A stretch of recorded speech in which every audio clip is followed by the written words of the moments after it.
And I think that that's where the hard challenge is, because we can send somebody to read a book or to a workshop. If we don't get to practice and role play the actual experience of how do we find our voice, how do we practice that, how do we be aware of the feeling about that we're having when I'm going to ask somebody to repeat, and I don't actually play it out, then just saying to somebody, hey, just ask people for confirmation and validation by, what did you hear? That's a what to do, but how do you actually figure out how you want to say it, how you deal with the discomfort of saying it, how you practice it, how you try to create a space for it? To me, that's where the real challenge is.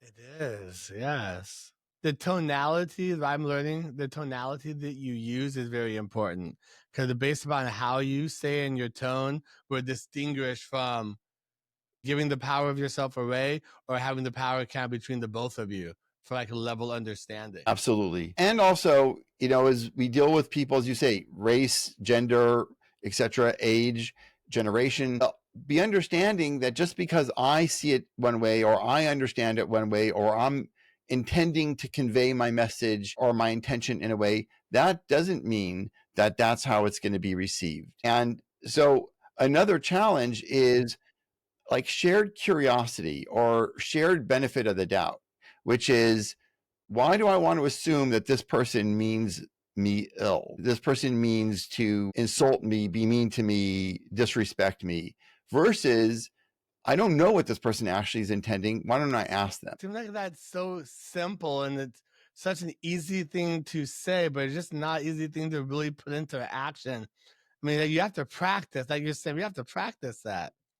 Yes, we do. There's that. Say it again. We have to change our default mode.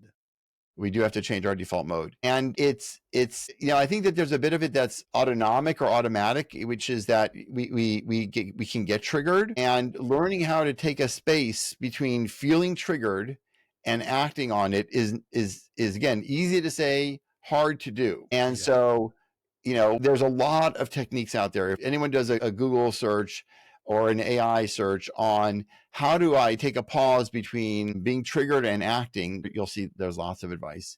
For me, my favorite one is taking a deep breath. So when I feel my heart rate go up or my face get red or my chest tighten, I'm working on training myself that is a reminder to take a deep breath before I do anything else.